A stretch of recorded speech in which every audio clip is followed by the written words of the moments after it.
Okay, good evening, everybody, and welcome to the April 7th meeting of the Harbordale Civic Association. I want to just share my screen and put up share the screen and get the agenda back up again. Oh, here comes Joe Murphy. I'll let him in and then get to here. So can everybody see? Can everybody see the agenda? No. No? All right, hold on. Let me try this again. Share screen. All right, here we go. There you go. Got it, guys? Agenda? Everybody? Yes. All right, very good. Let me put this whole thing over to the side here so we can get this out of the way. All right, we're calling the meeting to order. Approval of minutes of previous meeting.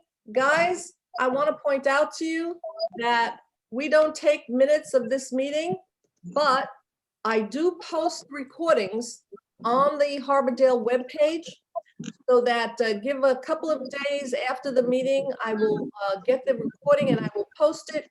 And if you go to harbordale.org on Harbordale happenings, you'll see here we have the January meeting minutes, the recording, the February recording, and the March recording. So if in the future you missed the meeting and you want to see what happened, you will have the opportunity to see the meeting. And if you want to go back and check what was said at a meeting, you can always go back.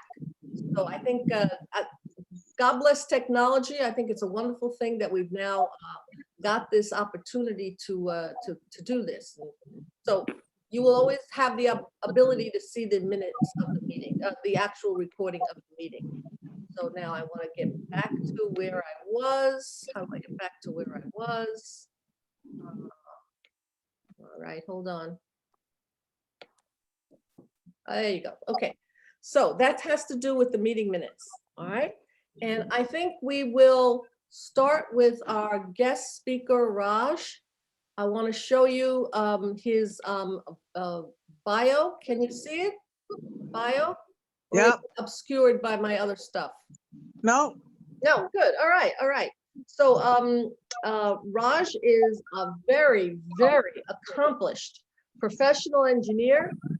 He has so much experience. He brings 30 years of experience at several cities and county agencies throughout Florida to his job as the Director of Public Works. I'm not going to go through his whole resume. It's on the webpage. It was on your agenda, your meeting agenda. If you want to go back and check out what his bona fides are, you can certainly do that. And so I'm going to actually stop sharing, and I'm going to turn the meeting over to Raj Verma. Mr. Verma, the floor is yours.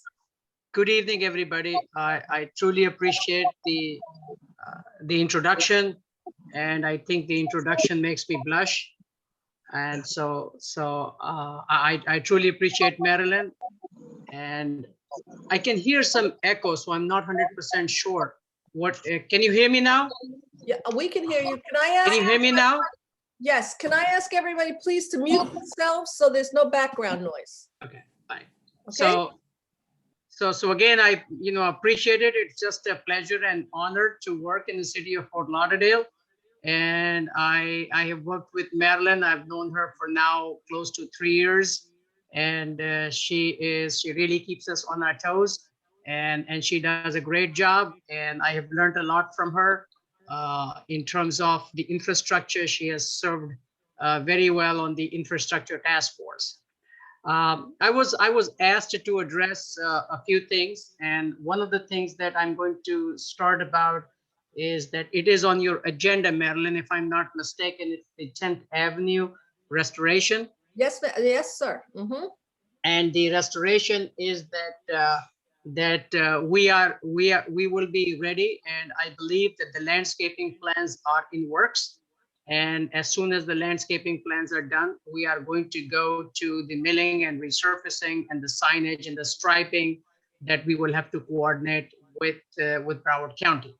Now, one of the things that I would like to share with the community is that City of Fort Lauderdale like all other cities or almost all cities in the county, they have a very unique interlocal agreement. And according to the interlocal agreement, they have the responsibility to uh, to establish the speeds, do all the signage and striping, etc., as long as we are in compliance. So what it means is that, and it's a very unique arrangement that is there at Broward County, is that they, they do certain things, and in order for them to continue to maintain, we have to make sure that whatever we do is in compliance with their standards, and they usually adopt their standards with the Florida statute. That's where they work off of. So it is very important for us to remember this as we make requests to narrow the roads or make any changes. We have to comply with that requirement. Nonetheless, the advantage is that we have a very good relationship, working relationship with Broward County, and at least with the interim director, I've known him for the last 25 years. So we have a lot of mutual respect, and if there is anything that he can do, he's willing to do that. So the first item, as I said, was the restoration that is in works, and we are working with the contractor to make sure that he is able to deliver what the community wants, and we will let you know when all that is going to start. Along with that, we are talking about the some bump outs that we have, some milling and resurfacing of the areas that from the 15th Street to Cordova Road. And I discussed the project with our project manager team, and they told me what was going on in terms of the laterals, sewer laterals that were not discovered before. As a result of which, Marilyn said that, we have got these patches, and obviously that's not a good thing. So we are going to find about $150,000 from an appropriate account and do milling and resurfacing for that road. So we are going to do, Marilyn, what you suggested, because I totally agree with all the work that is going on. It does not look aesthetically pleasing to have these patches all over the place. Raj, could I interrupt you a minute? Scott has a question. So Scott, would you please unmute yourself? And while Scott is unmuting himself, I am going to go back to sharing the screen or trying, and I'm going to show people what actually Raj is talking about. Okay? So Scott, carry on. Hi guys, Raj. I'm Scott Buse. I'm a resident on Southeast 10th Avenue. I know you were talking a little bit about the restoration. There's actually two parts to that. One, I've been working closely with on what actually will go into the streetscape or the median on 10th Avenue. I have a very good understanding of what's happening there. I saw Rob Pushkin, one of the subcontractors, this morning. He was out there marking the median for sprinkler heads. So that's all moving ahead, just to let you guys know.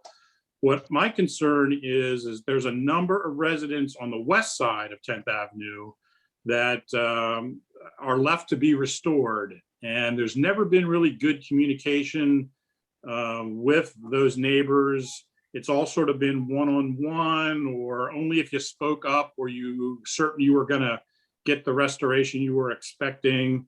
So I guess my request is there some way that we can either have a smaller meeting, or that the folks that are impacted on the west side of the street can be assured that their restoration is going to happen and what that is.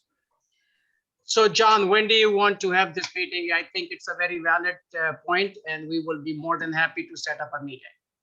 Okay, this was Scott speaking, but actually John, who I'm sorry. Okay, sorry. No, I'm sorry. You got that second name right. I think we have a new member, Marilyn, on board here. I can't see everybody. John Bennett. Yes. John is in the same boat as me. He is a resident that is on the corner of 12th Street and 10th Avenue.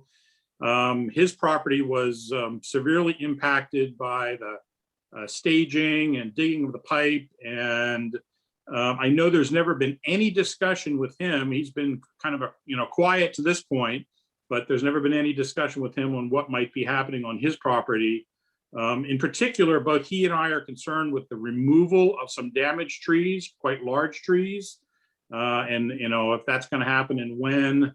I'm willing to have the meeting whenever you guys, need to or want to, but I just want to make sure that there's no surprises. I'm big on that. And that there's a good understanding of both the schedule and the plan for the restoration on the west side of the road. And one of the reasons I'm asking is I did speak with Rob Pushkin this morning when he was out there, and he said, I'm working on the streetscape right now. He said, I don't know who is going to be taking down the trees for sure. That comes later after the street stuff is done. So he was really uncertain on who and or what was going to happen. So I'm a little concerned that there's no good plan out there. And I like good plans. Okay. All right. Raj, Okay. we'll- Yeah, Scott, we'll be happy to. Let me just discuss with the project manager, and we'll provide you with the information that you're looking for. Right. And we'll set up a meeting. And what I'm going to do, Scott, that I'll find time to see if I can come myself and just make myself kind of familiar with some of the issues. And that way, if I have to make a decision on the spot, then I can, such that it doesn't get dragged out. It's always very helpful to meet in the field or see for yourself what we're talking about, especially if you weren't out here during the disruptive part of the project. It looks a lot better right now, and it doesn't look like a lot happened. But for those of us who had 6-foot holes dug in our yards or along our easements and the heavy equipment that went on for almost a year, we remember quite well. And luckily, I checked Google Street View just in the last couple of days, and it's still got pictures of what the street looked like, both sides of the street, back before all this started. So it's a good reference that we still have. Great. So Scott, just to continue what I said was that one of the things that we have established, that anything that is disrupted due to construction, one of our mantras is that it's equal or better. And my goal is it needs to be better than what it was before, for simple fact, with all the inconvenience that the residents had to go through. So we will make every effort to accommodate your request. And I think you have given a good reference. So I'm going to pull up the Google map myself. And then, with that information and background, we'll meet at the site, and we'll see, how we can, make your wishes come true. Well, perfect. Again, I think my wishes are right in line with what you said, that equal or better. One of the things I just want to point out too, this is a kind of a broader issue for the Harbordale Civic Association, is we are trying to put in more plants that are native plants and that are also pollinator friendly plants. And you'll see that while you may have taken out this kind of tree, that was not a native tree, and that if what we're asking to put back might be a native tree or something like that is probably the change I would say that you'll see coming. But I know myself and a couple of the other neighbors are on board with adding some native landscaping and some pollinator friendly plants to what will be replaced. So thank you. Okay, yeah, we'll work out all the details, Scott. Scott, could I ask, can you see on my screen, I put up the conceptual drawing for the bump outs on Southeast 12th Street. Can you see it? I can't, but I have it memorized, so you can talk to me about it. All right, wait a second. Share screen. Share screen. How's that, guys? Can you see it? Yes. Okay. Can you explain to the other Sure. people in the group what we're trying to accomplish? So Raj and others, this is an aerial picture of Davie Boulevard or Southeast 12th Street, whichever name you give to it, the very, very east end of it. The crossroad that you see on the left side of the screen is Southeast 9th Avenue. That is a one-way street leading out of Rio Vista. Davie Boulevard, as everybody's aware, is a wide street with a lot of traffic, but it comes to a stop, a dead end, basically, here at the end, at the east end of its existence. And it becomes a one-way road for the last several hundred feet of Davie Boulevard. One of the issues that we've had as a neighborhood association, this goes back long before the sewer project, is there's a lot of lost traffic, including clueless people, drunk drivers, et cetera, so forth, that come down Davie Boulevard looking for the beach or the bar, and they continue against the one-way traffic, which begins at Southeast 9th Avenue. So one of the things that the neighborhood is asked is that we can have better signage. There's signage there now. There's always been signage. It gets, frankly, ignored quite often. The signage begins at Southeast 9th Avenue. So the left side of the screen is where the one-way for Davie Boulevard actually starts. So everybody that is kind of east of there is already living on a one-way going westbound road.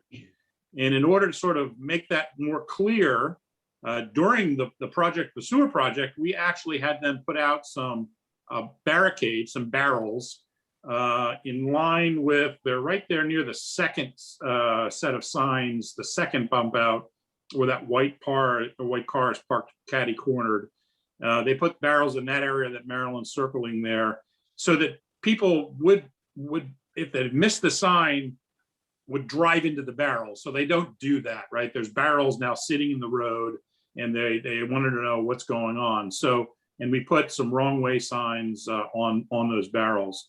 So we've asked for some permanent solutions there, and I know Shelby and Karen have been very helpful with the city in drawing this little conceptual plan of what we're looking to do. And that is to actually to remove a little bit of the double wide pavement in the area shown in green and plant those eventually with some native friendly plants. There are 3 little bump outs. The first one farthest west, the first one is the small one. That's actually already painted on the ground. The city has painted that. And I don't know quite why they did it, but they've drawn that little lump there already. They haven't done anything with the asphalt, but there is paint on the ground there. And then we're asking that the kind of asphalt be taken up at the second and third areas there in front of, that's actually John Bennett's property. He can speak a little bit to that too, if he'd like, and his neighbor there. And I've spoken to both of them, and they are all for, not having wrong way traffic there. And they're particularly interested in not having the wrong way traffic come all the way down the wrong way and turn around in their driveways.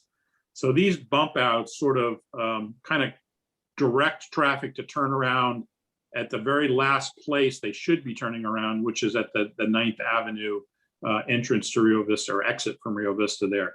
I do want to say that is a one-way coming out road there too, coming out of Rio Vista. So people are very confused at that point because they can't go straight, they can't turn left, and they have to turn around.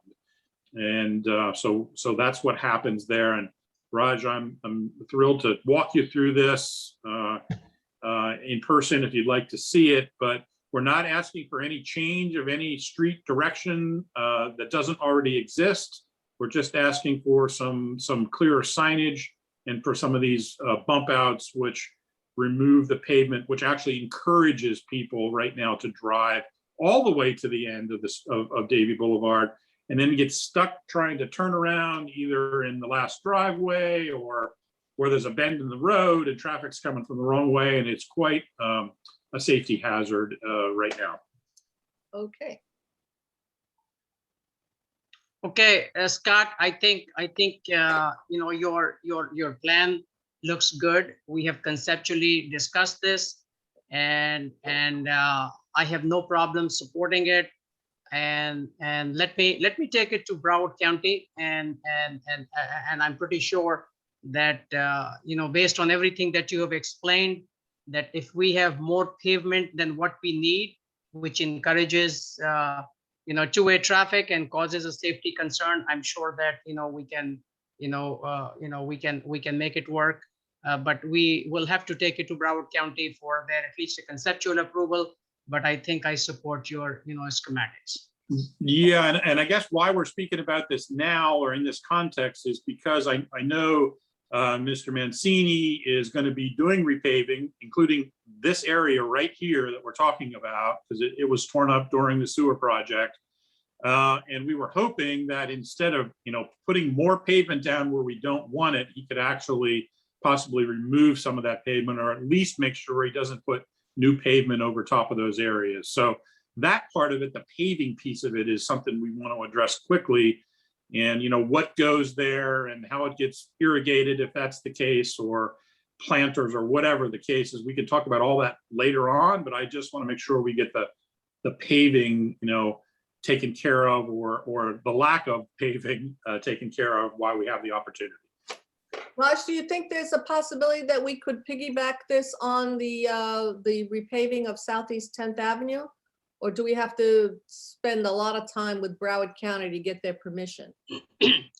Marilyn, based on my experience, I don't think it should take that much time. It is just that we need to run it by them and just explain to them. They are going to come out and take a look at it. And once that happens, then we can probably proceed with these changes. I don't foresee an issue. The only question is going to be that we just want to make sure that we go through the process. Excellent. And that's it. Otherwise, I think everything what Scott is saying makes sense, and it is in the interest of the city, the county, and more important, the residents, to make it safe. And if there is any additional pavement, as I said before, I think it normally what the county does is, and you might have noticed that many intersections, when they overbuild the pavement, they go and stripe it. And that might be one thing that they might suggest. But since the funds are going to come out of the city, I think we can probably make it a little bit better in terms of what you're suggesting here. But let me just go through the process. Excellent. Yeah, Raj, just to point out too that Rio Vista, the neighborhood that's to our north there, has already done that along Southeast 9th Avenue. You can see a row of trees and a skinnier street that goes to the north there. Marilyn, if you can point out Southeast 9th Avenue again. So they actually removed pavement there to make that a one-way street. So this is something that's kind of already been done very close to that.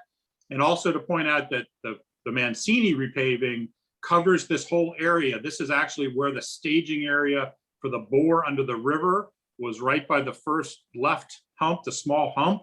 And so this whole street has been torn up and is in the repaving plan. I'm sure it's not just 10th Avenue, but it is this stretch of 12th Street that's also going to get repaved.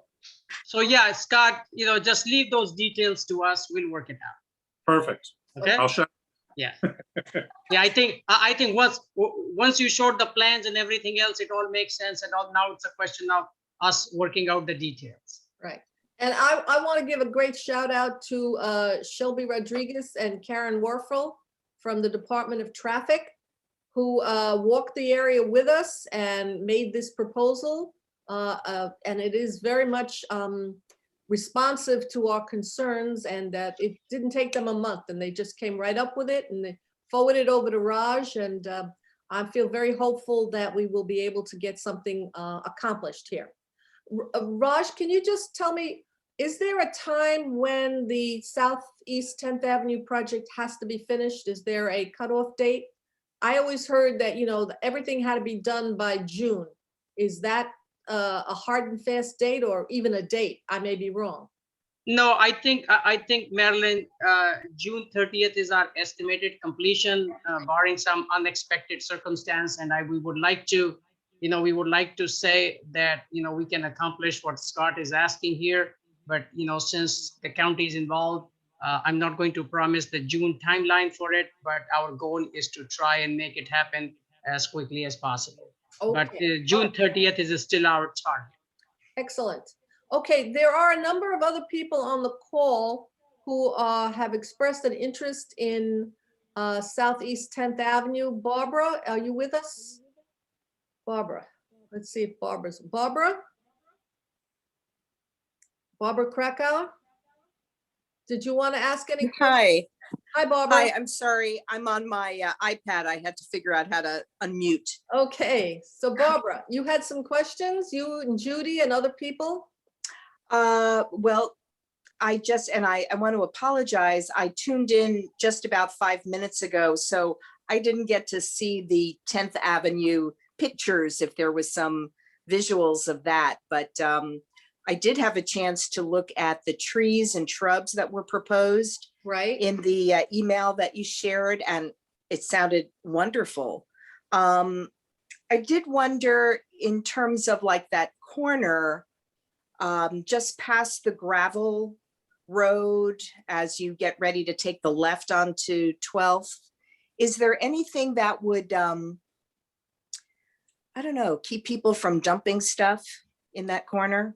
Okay, good question. I don't see Cindy on the call anymore. I think she told me that she ran out of juice on her phone.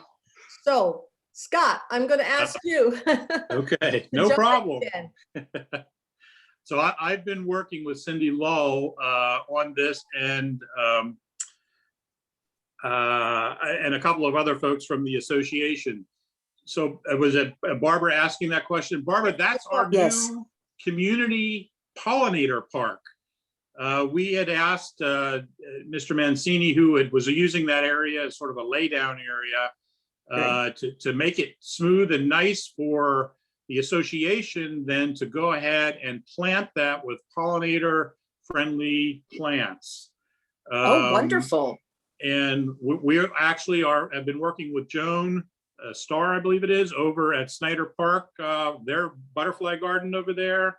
And we are drawing up plans for planting that whole area, including some little stretches of easement that sort of branch off of that in pollinator-friendly plants. We're also going to be working a little bit with the cemetery folks on maybe some things to do on their side of the easement. And so we're very excited about hopefully being able to share what that plan is here shortly with the whole association. But we have been working on putting something then in there, and it will not be a dumping ground. We don't want it to be a place to collect dog litter either, which it's been doing for many years. I actually spoke to the neighbor right behind there, the Rio Vista neighbor today, Todd, and Todd wouldn't be on this call, but he's very excited. He's putting a new fence in there. His fence used to have a gate in it so that it could access that area. He's removing that gate, so we'll have the whole kind of run of that little back stretch there, and we're very excited about turning that into a showcase for the city in what a civic association can do to spruce up what was just sort of a little weed-grown city kind of lot or piece of property there. So. Wonderful. Thank Okay. you. Thank you. Thank you, and Cindy and Carol Soroto and everybody who's been working on this. We are going to have a model butterfly pollinator garden. We're going to be like the envy of the city, I think. Okay, so Raj, that pretty much clears up Southeast 10th Avenue and the turn into Southeast 12th Street. Thank you for the update. And now the next item on the agenda that we were interested in your update is let's take the small water main, the port water main project on Grande Avenue. Can you give us an update on what's happening there? I have at least 3 or 4 people from the Port condominium and Portside condominiums who are immediately affected by that project. Yeah, so actually this project should have started a while ago and it got delayed. And the reason why I'm told it got delayed is because this particular project lies within the right of way of FDOT. And because of that reason, the initial design of the schematic that the city submitted to them was not acceptable to them. So we essentially have to now go out for a new design build criteria package to bid the project out for making sure that whatever concept they approve that's what we will have to follow. The second question is, the second issue is that the size of the pipe, I'm told, is to increase. So between the fact that the line is within the right of way and FDOT needs to be on board, which they did not agree with our previous design, we have to go and redo the work.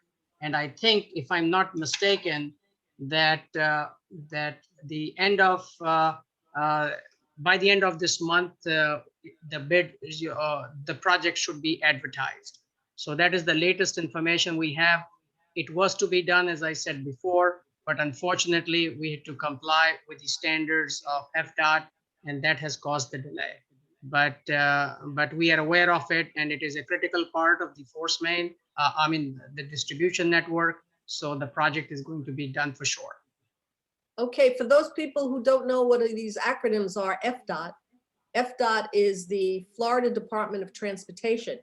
And you know, one of the real problems we have in Harbordale, which is kind of unique to us as a neighborhood, is that our roads are controlled by 3 different agencies.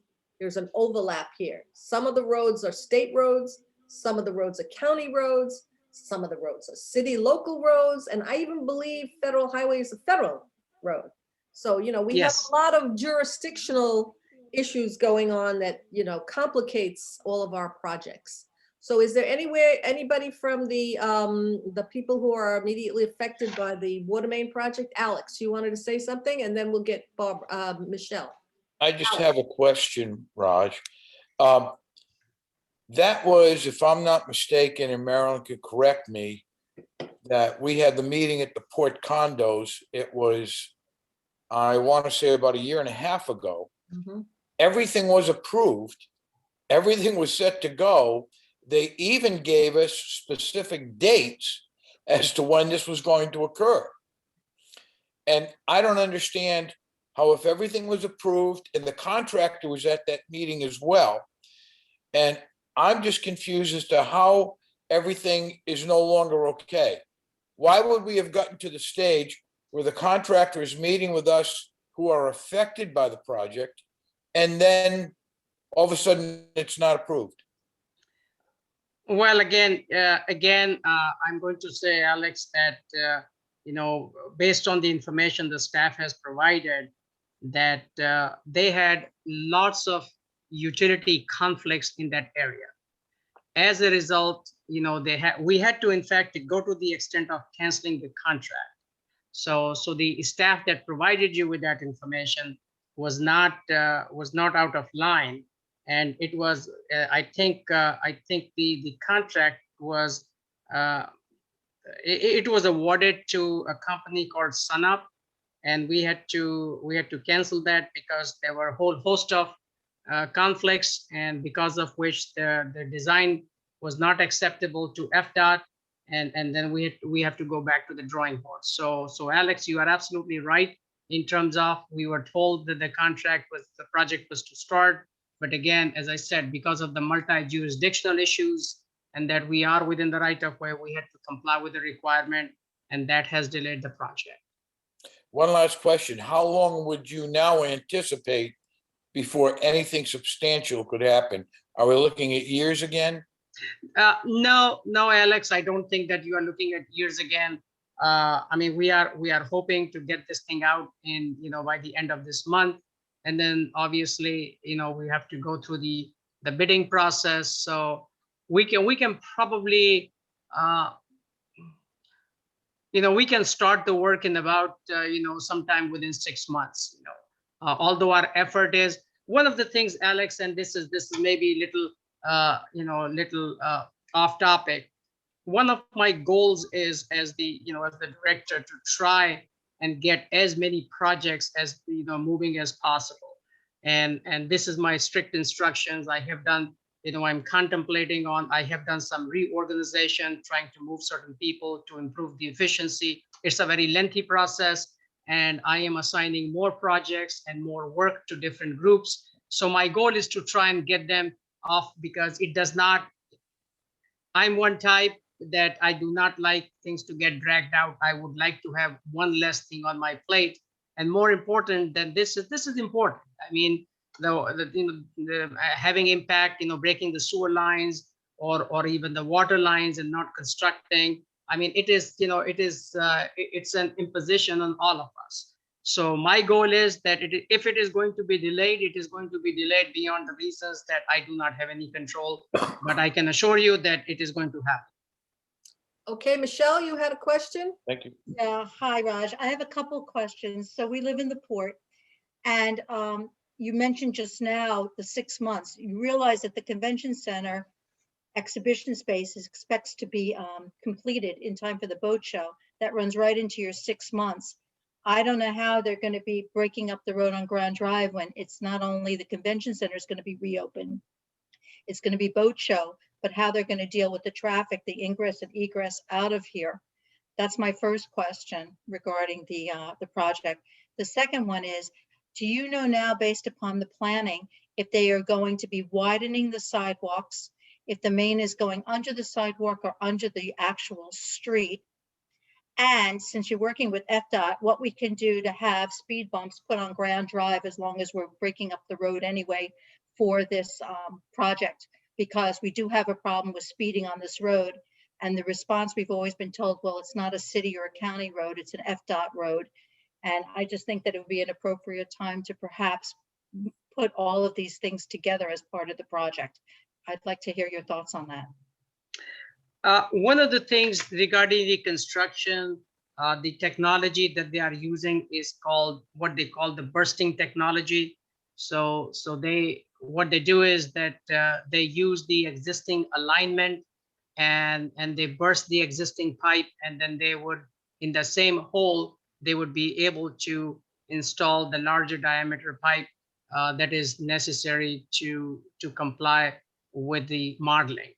Now, as far as the speed bumps are concerned, I mean, my priority is going to be to try to have the least disruption, and I do not have the answer for the widening of the sidewalk, but the speed bumps that can be done. But my priority is going to be to install the water line and get road related improvements first, such that we do not impede or do not obstruct the traffic or cause the inconvenience, and keep the inconvenience to the residents at the least. So that is going to be my priority, and I'm not too sure if I will be able to incorporate the speed humps, because that can be done later. But if it can be coordinated, we'll be happy to do that. Certainly, I understand that, but please understand that we have gone nowhere on speed bumps here for years and years because of FDOT. And since you are dealing with them, and since you have to tear up the road, I assume anyway, and repave it, that would be part and parcel of doing it one time only and not have to deal with it at a later date or have them turn us down again. So any effort that you could make, and I'd be happy to meet with you, I'm sure Marilyn would too, and discuss that even with FDOT when you do have your meetings or you're coordinating. We would appreciate that, because we're at the point now where the speeding that goes down the street is ridiculous.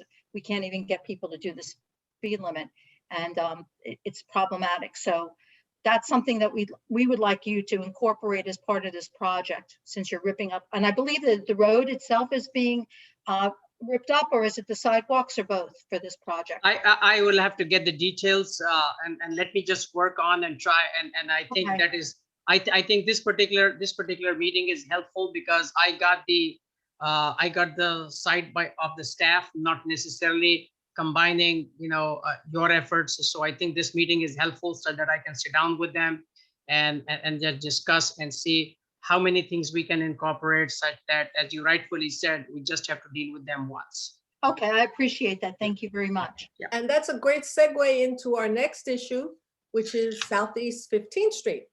And we have several people on the meeting who are on Southeast 15th Street who can tell you the tales of the disruption on Southeast 15th Street when they were replacing the laterals from the main sewer into the individual residential units. And I think that project is now coming to a closure, but now we're left on the street with a whole bunch of cuts in the street all the way down.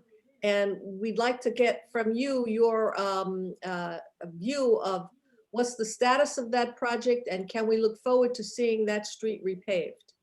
So. Yes, the answer is a straight answer is yes, that we are going to just make sure that all we need to do is probably, let's see where I can find the monies, and we are going to mill and resurface that road. Okay, well, that's a wonderful answer. That's a wonderful answer. And there are people here from 15th Street. We have Frank, we have Amy, we have Jeannie Burke. Do you all have it? And Diana, but it's not going up that far for you. But we should talk about going further. Amy or Frank or Jeannie, do you have any questions for Raj on that project?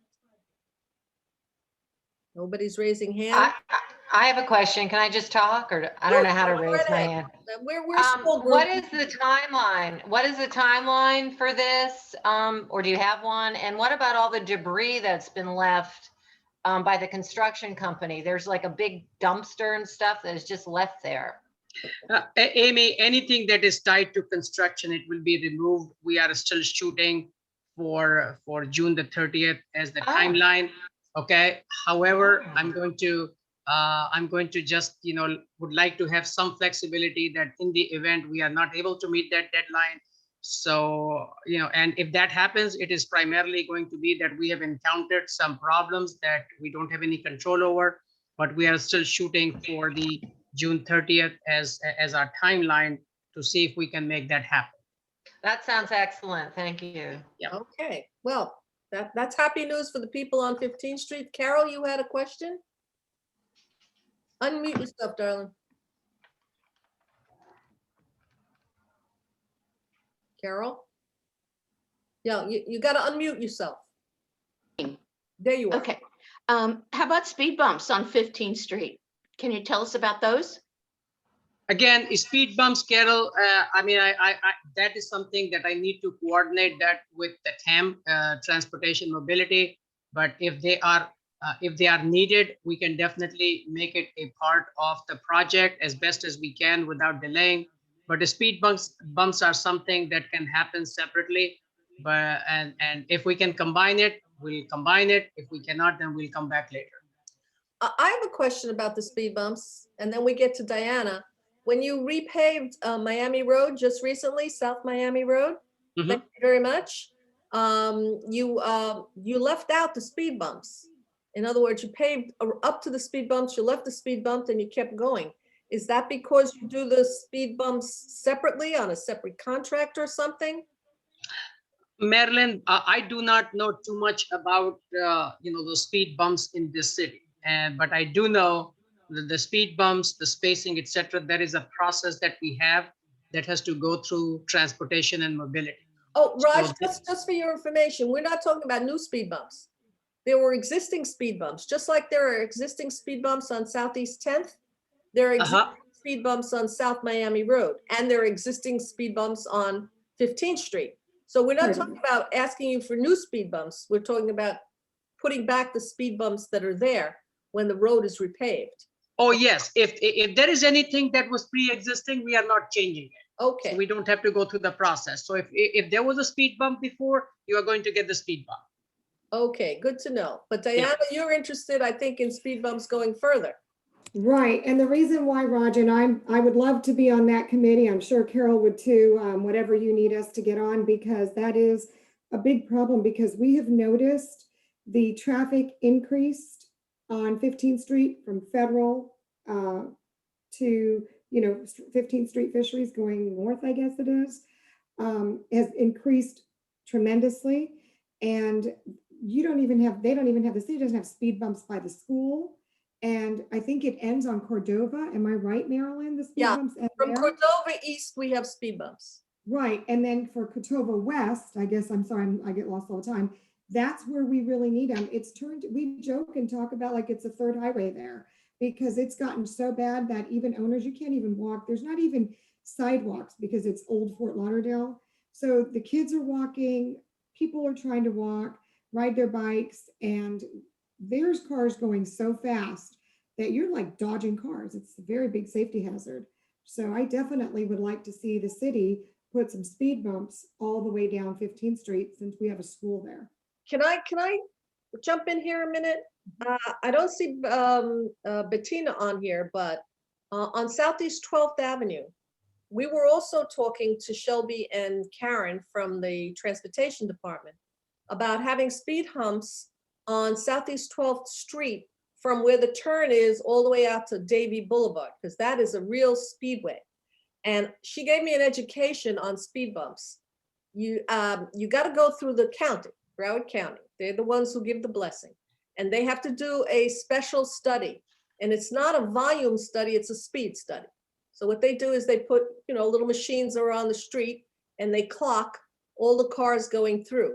And if you meet a certain criteria, a certain threshold of cars speeding, okay, then they give the city the blessing to put the speed humps. But then the city has to put them in the budget, okay, because Broward County does not pay for them. The city has to put it in the budget. You know how big that list is in the budget for speed bumps through the whole city? It's a list this long, okay? So, but we're on the list. We are on the list somewhere over here. We are here. But what we need to do is we need to get these studies done by Broward County. So we were going to get the study done on 12th Street because it was such a terrible thing. And it was we thought we could get it as part of the whole 10th Avenue thing. But the county won't let us do it. They need a separate study. And they were willing to do the study. But the problem is, if we do it now and we're not back to pre-pandemic levels and we fail the test, they won't do it again for 18 months. So what we decided to do, we talked about this at the board meeting last night and with the people on the street, that we're going to wait from 3 to 6 months to request that study. So we want more traffic, and we want 10th Avenue to be finished, because with 10th Avenue on the barrels, with barrels and stuff, I think that slows down the traffic even more. So we're going to wait 3 to 6 months to do the study on 12th Street. I think what we should do is we should also, in that same request, double it up and say, if you're going to do it on 12th Avenue, get the machines, or the little machines that make them think, and let's go all the way up 15th Street. We've gotten a lot of requests from people from Cordova Road up to Federal Highway to put some speed bump, to continue the speed bumps that we already have, okay? Now, I will tell you, historically, we tried that. When we got the speed bumps going from Cordova East, we tried to go the other way, okay? They were reluctant to do it at the time because they said it would interfere with the school buses. And there was also a traffic signal. If you remember how many people have lived here a long time, there was a traffic signal there. And that complicated matters. But now the traffic signal has been taken out, okay? And so I think we have a better chance now. I'm suggesting that we double it up. We tell them, okay, 3 to 6 months from now, we want you to do both streets. And let's see if we can pass the test, and maybe we could get up the list a little bit. And we can count, I think, on Raj to help us get up the list a little bit.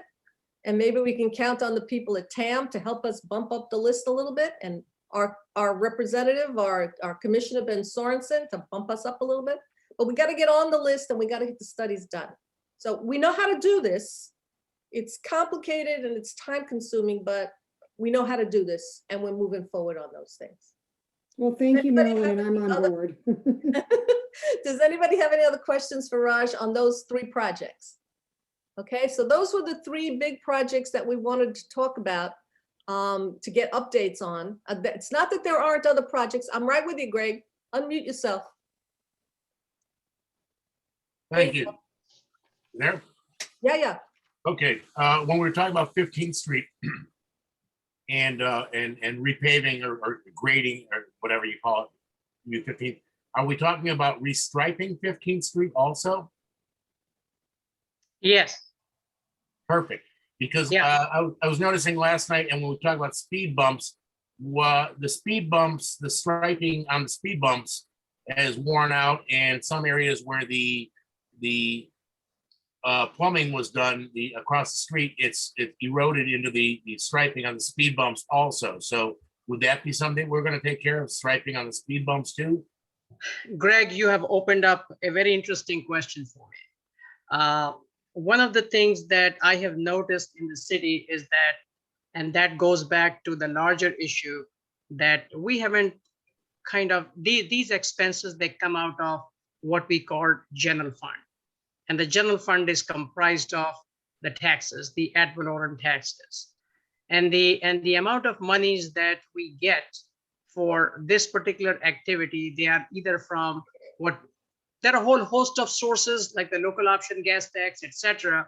But we haven't gotten the kind of monies that we need for the road improvement. So we have traditionally or historically have lived with less.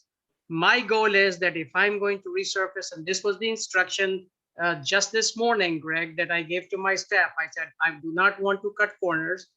I need to have the striping, I need to have the reflectors, and I need to have proper signage. And we need to involve Broward County because I do not want to, come back and say, oops, we could have done something better. But historically, if you go to many locations, and it's an issue to me that the signage is lacking or the striping is worn out or people, they can't see it and there are no reflectors. I don't think I can go back to all those locations, but any new street that is going to be repaved, it is impacted by these projects. They are going to be in compliance with what we call the Manual of Uniform Traffic Devices Standards. That in short form, they call it MUTCD standards. And it is my goal to make sure that we are in compliance such that it helps the residents, especially during the nighttime or the daytime. So I know I've given you a long answer, but again, it's a very interesting question that you have, and we need to have proper signage and striping such that it serves the purpose, what it is intended for. Thank you. Thank you.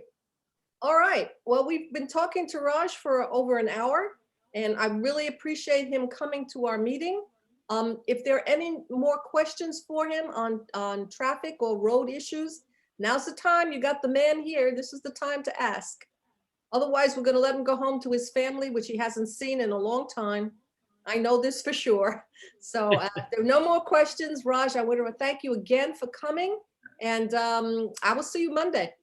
Okay, and thank you so much. It's always a pleasure to speak to our residents.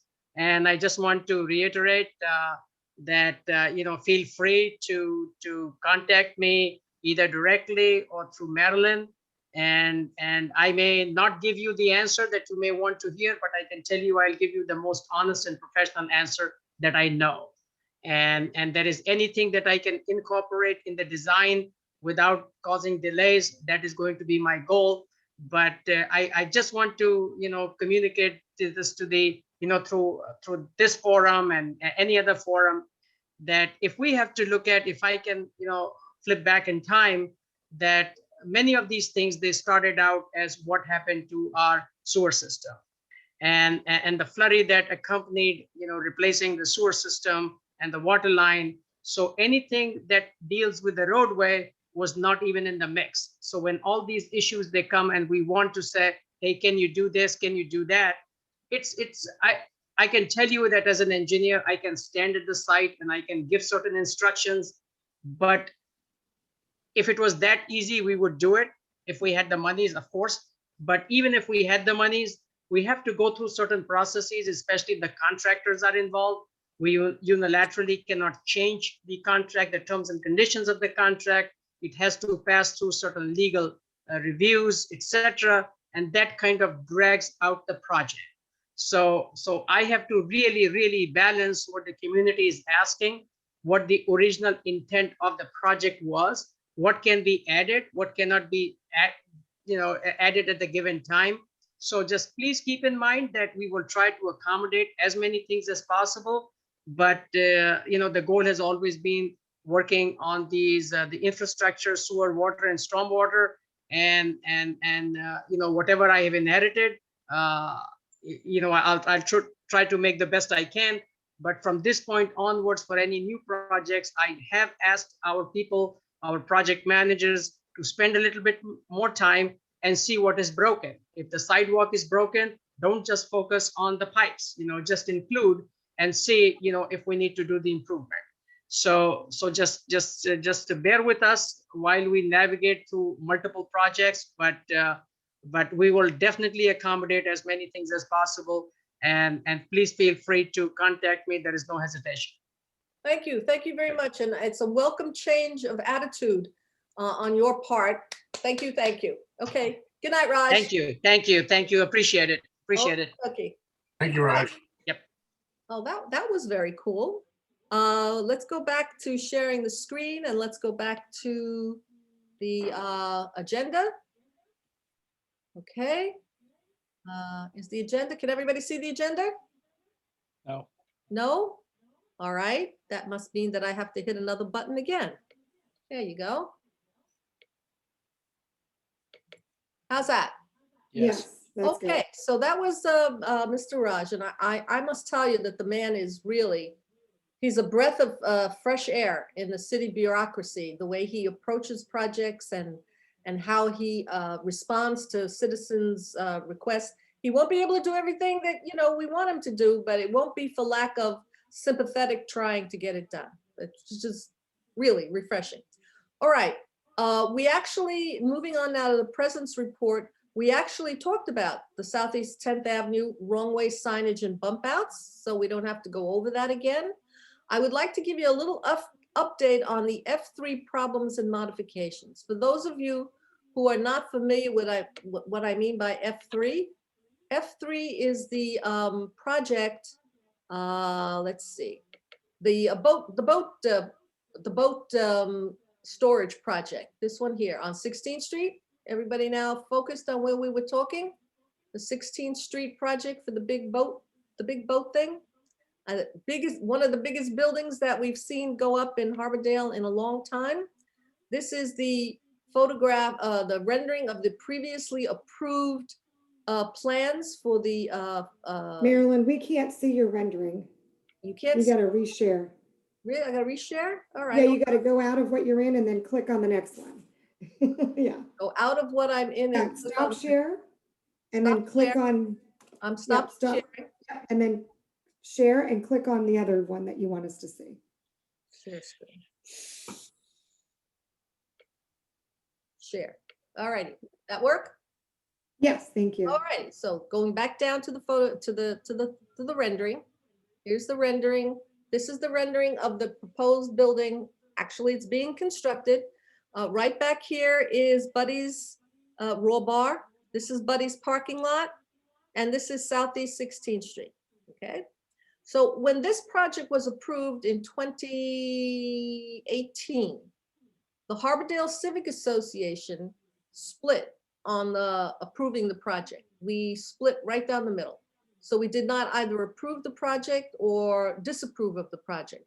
But we did make several requests of the city and the Planning and Zoning Board that if they should approve it, we wanted them to add some conditions to the approval.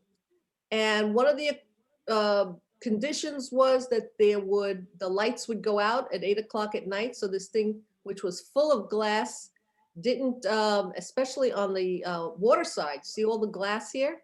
If that thing lights up at night and stays lit up, nobody across the canal will ever get to sleep again because the whole thing will be just lit up. Just like, it would just be too bright on the canal side. And we also requested that there be no flashing signs on the canal side because that faces the residences. And one of the things that we were very concerned about was a turning basin right here, right by Buddy's. They wanted to put all of these finger piers all the way down, right up adjacent to Buddy's project. And of course, across from the residences on the other side of the canal. And we asked them to eliminate these finger piers on the west end, so that there'd be room over here for turning in the basin. And they agreed. And that was one of the conditions. Unfortunately, I now discover that they have gone in for a modification of the original plan. And if you look at the original plan over here on the end, on the west end, can you see where I'm drawing with my cursor? Yes. There were no finger piers, okay? The last finger pier was this little finger pier here, which lines up with the parking lot. Keep that in mind. The plan that they're asking for now, moving down, is this plan. And you can see the finger piers go all the way across. There are actually 2 extra finger piers here. And that is against the conditions of the approval. So I brought this to the attention of the city, and oops, they said, yes, we hadn't thought about that. We have to look into that. And so that was one thing that I found that, you know, this idea of modifying these projects, once past that their approval, we end up with things that we didn't think we were going to get. Yeah. Also, Marilyn, I note that the piers are larger than on the original drawing. It appears that way, yes. Yes, it does. It does. It appears that way. You're much larger, yes. You Okay. know what they're hoping for, Marilyn, is that you aren't here or we aren't here and we don't pay attention to this. I'm And afraid it's- that that's the case. That's what I'm they count on. So it's good that you're there. Yeah, We well, you appreciate know, I'm not the only one who noticed things going on there. Other that. people Right, but have, that we are, that Yeah, Harbordale no, Civic no, is right. theirs, you know, like saying no. and the people on 15th Street have been having problems with this project. Uh-huh. There are some people on the call here. I think Frank is on the call, or Greg. Frank is on the call. They were having problems with the construction. They were having problems with the noise. Yeah. Okay. And so concur. we've been keeping a pretty tight, you know, look on this. But when I found out that they had come in for what they call administrative changes, okay? That's the word they use when they don't want you to know that they're making changes, okay? So immediately I said, well, send me the plans. And I saw this particular issue. And I also saw a couple of issues having to do with the landscaping and the fenestration on the building. The building that we saw, and a lot of people loved the building. It was quite beautiful in their eyes. Other people thought it was just too big and they didn't care how beautiful it was. But now they're doing what they call value engineering. They're cheaping it out. They're using cheaper materials. They're not putting in the windows. They're putting in opaque panels. And, you know, the staff says, the city staff says, well, they're not material changes. And I said, no, you're wrong. We saw the building. This was the deal. This is what they said they were going to do. And now they can't just go back and change everything, especially the look of the building. I mean, this was a nice looking building. It's not going to look that way anymore. There are no eyebrows over here. This wall of this green living wall is not going to be a green living wall anymore. They don't even show some of the panels. Let me see if they show it further down. No, I don't have it here. The building was supposed to be clad in these very shiny metal panels. And anybody who's gone there now knows there's nothing but concrete blocks. It's just a whole big concrete building. So there's two things going on here. One thing is the process is not good. You can't approve a project and then as the building is being built, go back and retroactively change the deal. It's just, you can't do that, although that's what they do. And so I have contacted the city, I've contacted Ben Sorensen, and we have brought this issue to their attention several times. And we're not the only civic association that is complaining about this, because the staff has a great deal of latitude to make these decisions without coming back to the community. And that's a problem in the process, okay? I don't know if we're gonna be able to make any progress in changing the process, because as I said, we've been complaining about this. We Civic Association, Council of Civic Associations, multiple other civic associations, we've all been complaining over a period of time that once you make a deal and once you say this is what it's gonna look like, this is what it should look like. You can't go back and change it and expect that we're just gonna be happy about that. I mean, there are little changes. You have to be flexible. I'm not saying you can't be flexible, but when you change the look of a building, okay? And especially the look of the building was what sold it, what convinced people that, oh, it's not gonna be so bad. It's a very pretty building. We like it. It's beautiful. It's got glass. It's you know, mid-century modern. You can't then go and change everything without expecting people to get upset. So that's the process. The specifics on this thing, I think, are very important for us, and I have not been able to spend a lot of time going over it, and I will.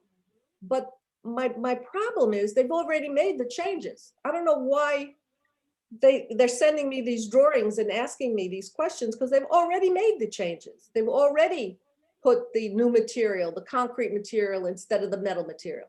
They've already closed up some of the windows and put these opaque panels. They've already eliminated the windows on the corners, which, you know, made the building much more light and less bulky. They've already done it. They're not going to go back and change it. Okay. So that's a problem that we have here. But I'll be damned if I let them renege on that turning basin at the end of the canal. They've already got those pilings there. I noticed those pilings. I called the city and I said, what are those pilings doing there? And they said, oh, it's just temporary. It's part of the construction. Yeah. They're not going to get away with this. We are going to fight for this because the Civic Association made a special effort to interact with the Planning and Zoning Board. We made these recommendations. They supported our recommendations. Like, I was amazed. They supported all of our recommendations. And now we're in a situation where the guy doesn't want to follow through on his commitments. So I think that we've got to be very strong about this. And I just wanted to bring this to everybody's attention, especially the people on 15th Street who've been living with this construction and with the noise of this construction. We're not going to let them get away with this, to reneging on these commitments that they made to us. Okay, is anybody on 15th Street who's facing this building want to talk about things that have been going on with the construction? I know there were metal filings that were falling on people's cars and the noise. They're actually working 24 hours a day. Buddy, you're the one who's suffered the most. Unmute yourself, buddy. Buddy, unmute. Unmute. Yeah. Am I there? Yes, you are. Okay. Yes, it has been a very trying thing. And I got to tell you, we should all be thankful that you're actually spearheading and paying attention. Yeah. Because I'm not smart enough to understand all this stuff at all. I'm just a restaurateur guy that just does his thing.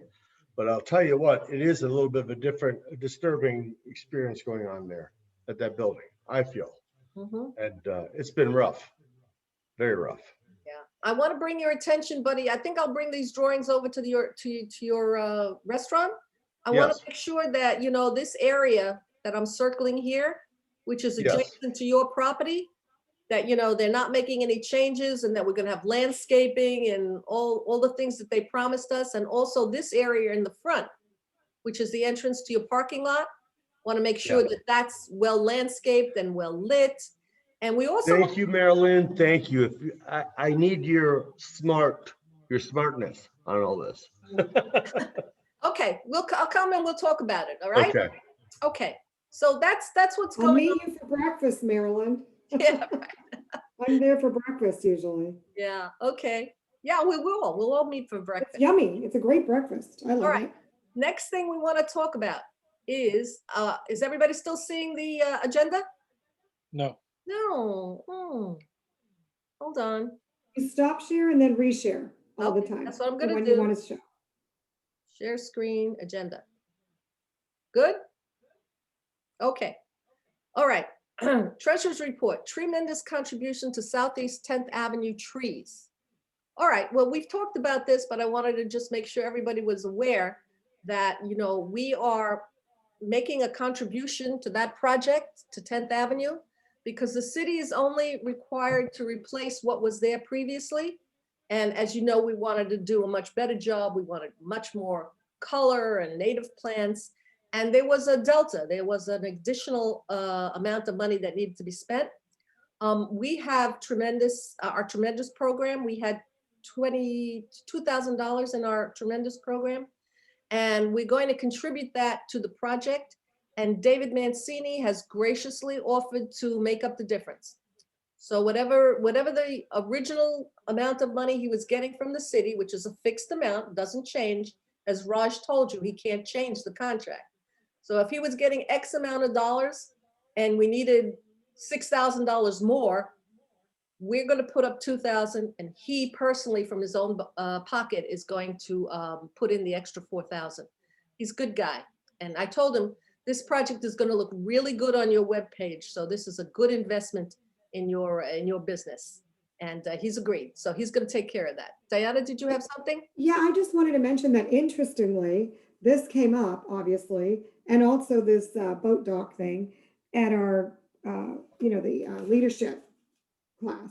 And they did mention that. I don't know if it was Ben who mentioned it or one of the other city officials that's involved in this. I can't think of everyone's name. I learned so many names. They did mention that about that the landscaping was going to be put back. They said it, and then they also said that Mancini was going to make up the difference. So very good on that too, Marilyn, because you must have really pushed that. Did they give us credit for putting our hard-earned dollars in it? I don't recall anything about our civic organization. I would have mentioned it, but I did throw us in for many other things, like that we're on things. But terrific. All right. I also threw in that we went and did that clean up 15th Street project too. All right, we get to that. Hold on. Okay, tremendous contributions. All right, new trees for Runaway Bay Swales. Now we have somebody on here. Joe Murphy, you want to unmute yourself? Joe? Okay. Okay, I'm unmuted. All righty. So let me give you a little context. The people from Runaway Bay came to us and asked us about trees. Actually, they were looking everywhere for trees. And when we heard they were looking for trees, we said, guess what? We have a tremendous program. We plant trees all over Harbordale. A lot of the money that we make in Green Your Routine goes towards planting trees. And we planted the trees in front of the school. We planted trees up and down the residential neighborhoods on 14th Court and 13th Court. We planted a lot of trees. And so we asked the city's gardener and Cindy. Unfortunately, she's not with us again. She could have given you a much better explanation of the tremendous program and worked with the Runaway Bay people to try and find a way to use our tremendous program to get them some new trees. So Joe, how's it going with the trees? Pretty good. You guys sent us a few options to review, and I think both of them are good. One of them involves more blossoms or flowers on the tree. So I think we're open to both. A little color would be nice. So I think we're in agreement that both of those trees would work out okay, depending on the number we use for 10th Avenue and on 16th. We can come up with a plan as far as, do we use all one type of tree? Do we alternate the trees? I mean, that's something that we're looking at, but we're open to both trees with some color included. That'd be great. I think it'll look beautiful, especially with the color. It'll really pop that corner. And it will keep, I hope, some of the cars and trucks off your swale as well. Yes, that would be good too, because it looks like a monster truck rally sometimes on our corner there. And we can only replace sod, and it keeps getting chewed up shortly after we do it. So the trees would be add to the beauty and add to keeping our grass green, which would be nice. Terrific. So I know Cindy is working closely with Mark, the city forester, on your application, and springtime is when we plant. So I think we're gonna see a big improvement on that corner in just a little while. And I'm glad you came to us and asked us for that, because we love to plant trees. And I want to let everybody know that if you have a swale in front of your house, we have a tree for you. All you have to do is water the tree. We will pay for the tree. We will get it planted, and we will do all the paperwork. All you have to do is fill out an application, and you need to water the tree for its first little bit of life, like maybe 3 or 4 months. You have to get a hose out there and water it, otherwise it won't flourish. But then nature takes over and we have beautiful trees. So if you need a tree in front of your house, let us know. We've got trees to give away. All right, now, trees for Runaway Bay. Green Your Report from Carol. Carol, I want to put up this absolutely wonderful photograph. Does everybody see this? Does everybody see this photograph of everybody working on Green Your Routine? Stop, share, and share again, my love. Stop I'll share remind you. again. Damn. Stop share. Hold on, let me get rid of this. Stop share. Oh, this is in front of my words. Stop share and share again. Okay, share again.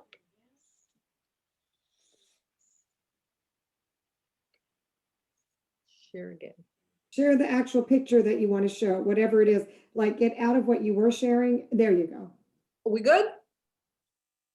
Can everybody see this photograph? Okay, Carol, you're on. Let's talk green your routine. Carol, are you still with me? Carol? Oh, Carol, Okay. there you are. Okay, folks, take a look up at these gorgeous, gorgeous, young-looking people in this photo. I say they are a handsome, handsome group. We did this, our new t-shirts, and we did this on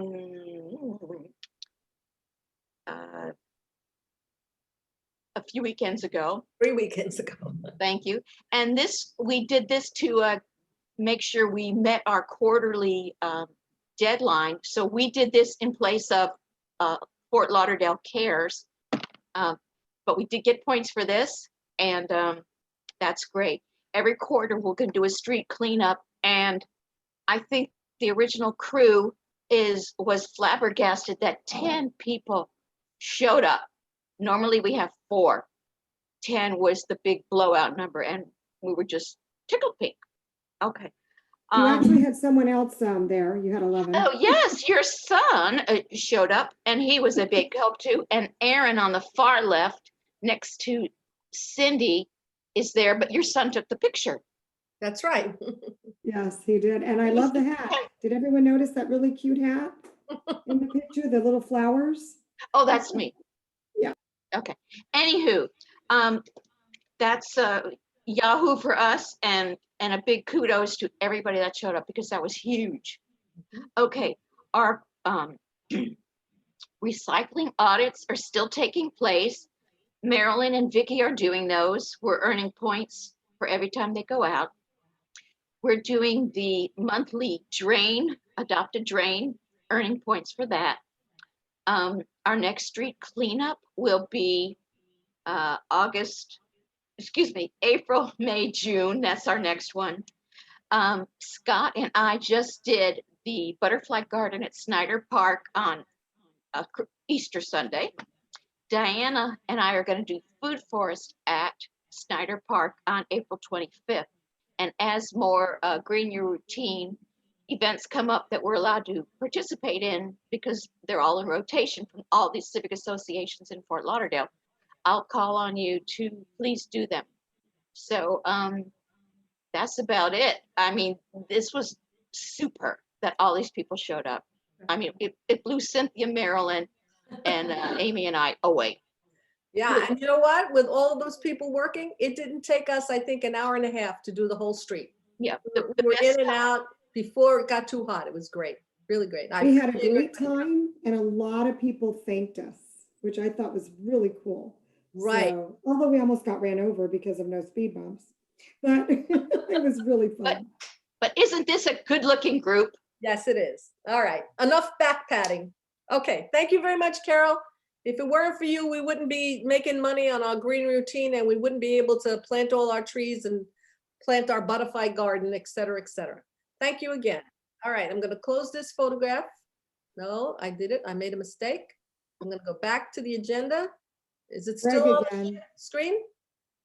Greg wants to say something, Marilyn. Oh, I'm sorry. Who wanted to say something? Greg. Greg. Greg. Yes, unmute, Greg. Yes, thank you. About the audits, the recycling audits, I had heard that there was some issues with people getting abusive to the auditors for getting into their recycling bins. You can contact me directly Sure, Carol. or call me up, and I'll be happy to share that with you. Thank you. You're welcome. All right.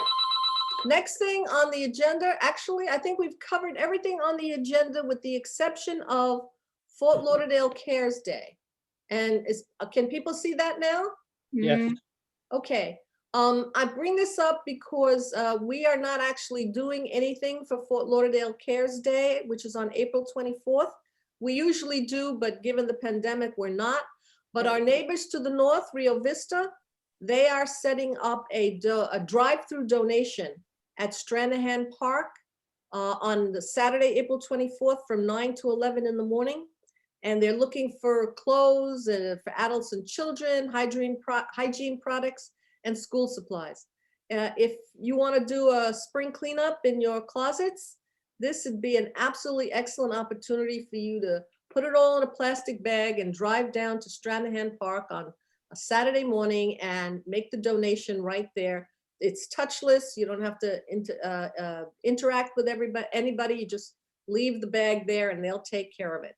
So I wanted to make sure, I put it in the Harbordale News, but I wanted to mention it again because God knows there are a lot of people who need help still. So that's the last item on the agenda, I believe so. And now we have an opportunity for people to speak. Robert, your hand is up. Actually, it's Michelle. I just had a question, Marilyn. Sure. What is going on at the Holiday Inn Express? You know, that fence has been up around the perimeter facing 17th Street for months and months and months. I know that they had a problem with not complying with the building permit, but I don't know what, if you know, is happening now. No, I have no information about it, but I will inquire. I think, you know, I have a bad feeling that given the pandemic, that particular enterprise may have run into really some bad problems money-wise, and maybe they didn't finish the project, but I will ask because we did work on a modification for them. That was one of the projects that came back for a modification, but it came back through the Civic Association. And we had an opportunity to look at it again. And it was a big change. It was a big change. They were going to have a coffee shop on the ground floor. And we loved that. We thought that that was such a cool idea because it would activate the streets and, you know, you wouldn't have homeless people sitting on the bench because there was a coffee shop there. They couldn't do the coffee shop because there were too many structural columns. And so they came back and they said, well, here's what we'll do. We'll do a very lavish landscaping plan. We'll put lights and new trees and a new sidewalk, and we'll paint murals on the building. Okay, so that it looks like there's a coffee shop there, which is a really cool thing. I don't know if any of you are familiar with Windward in Miami, where they do that kind of stuff all the time. And look at Greg, he's got a mural right behind him there. It's not going to be a mural like that. That's not the mural that we're going to have. It's going to be little shops, okay? But it came back through the process, and it was a reasonable request. It was a reasonable ask, and we supported it. So I will make some inquiries to find out, you know, Thank you. if they're in trouble or if they're going to move forward. Thanks you. for reminding me. I will go ask. Okay. Okay, everybody, it's 8:27. Does anybody else have anything they want to bring up about the community? Yes, John Bennett. Hello, Welcome. neighbors. Welcome, John. I just joined today. I want to say hello. It's a pleasure to be with you. Thank you, Marilyn, for arranging this. Sadly, I missed the first part of Raj Verma's presentation. Not So- to worry. It's been recorded, and all you have to do in a day or two is go to harbordale.org under Harbordale Happenings, and the recording will be there and you can hear it.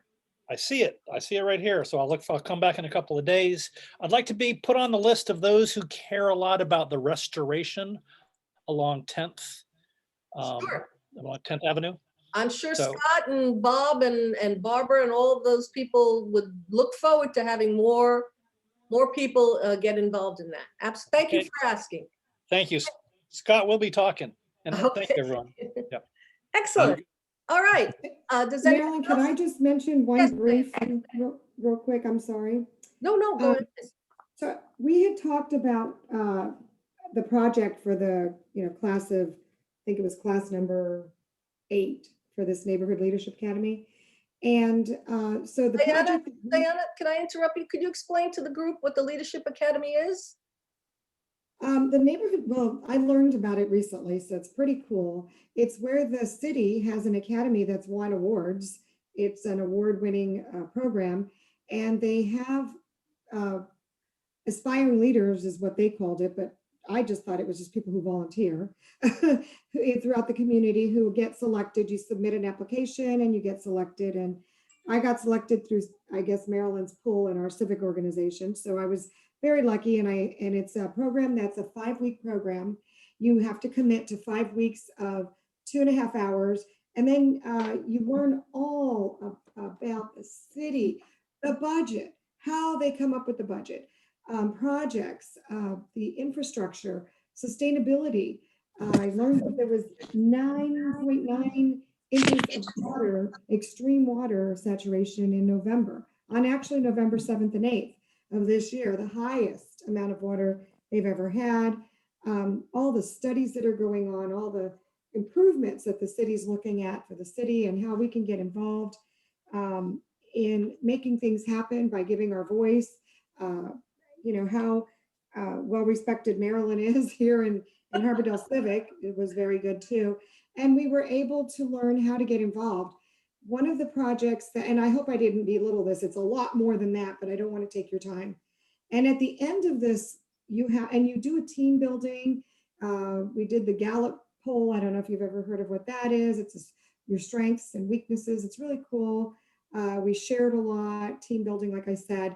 And then you have to select a project, and you break up in teams in the breakout rooms and come up with something that you want to do in the city. That would be a cause that you have to do as a team, and give another 5 hours, although they hope that you'll continue to give time and get involved in the city. Well, so on that note, we came up with several different projects. And one of the projects that we came up with was a project that, you know, I wanted to do like something with the children in Maryland and our civic organization. We were all talking, a bunch of us, on that day that we were doing the clean up our city. And we came up with a really great one. Maryland sent me the information on it. I added to it, put in a beautiful outline, and it went up the flagpole, and they said, could you please ask them not to do it because the city wants to do it. So now our great idea of, and I called it Saturday in the Park, is what I called it for us. And so now our great idea is turning into an event that the city was going to do later, and they want me to help lead it with them. And of course, we'll be involved in it. So I don't know where they're going to do, but I wanted you to know that our great idea evolved to take it off the table for the group, and we're going to put it on the table for the city. So I thought that was cool. So then we, you know, some more projects came across, and, you know, we wanted to do this butterfly garden project type thing, but it ended up being that this really cool program that I didn't know existed, and I don't know if you know exists, called Flight. Have any of you heard about Flight? Okay, Amy has.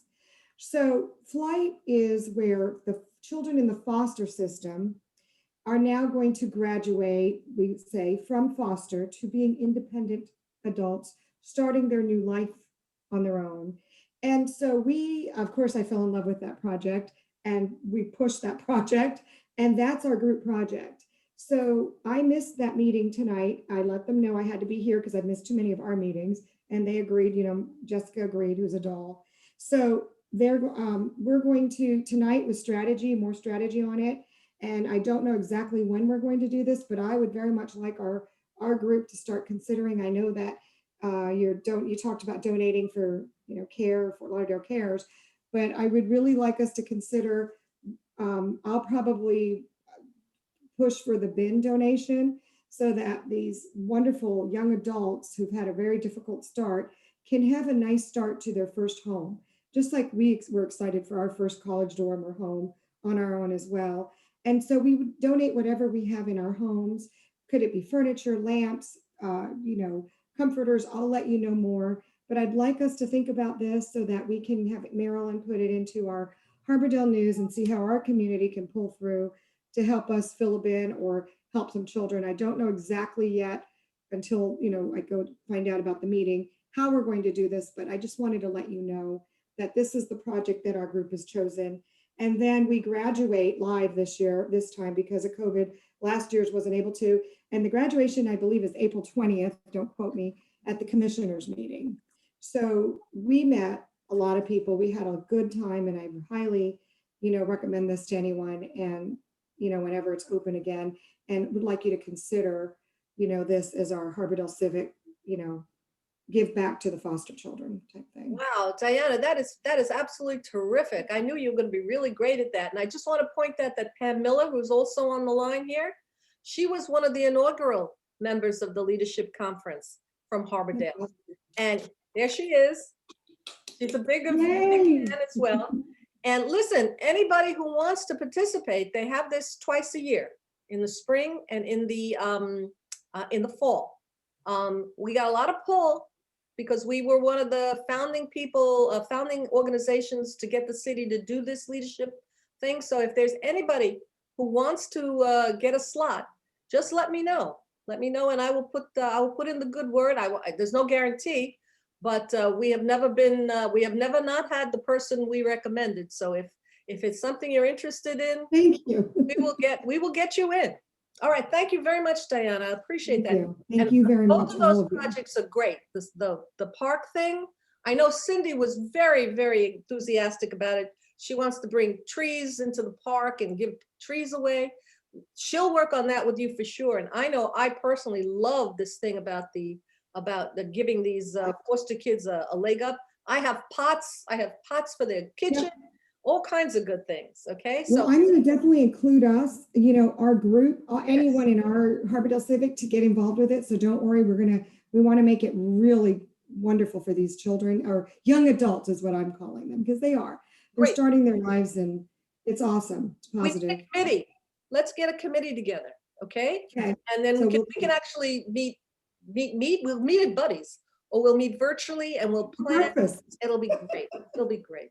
Thank you so much. It's the best priced breakfast in town right now. Yes, I don't know why. I don't know why people aren't flocking to the place. The eggs Benedict are fantastic. Anyway, I'm here at 7:30. It's 8:30.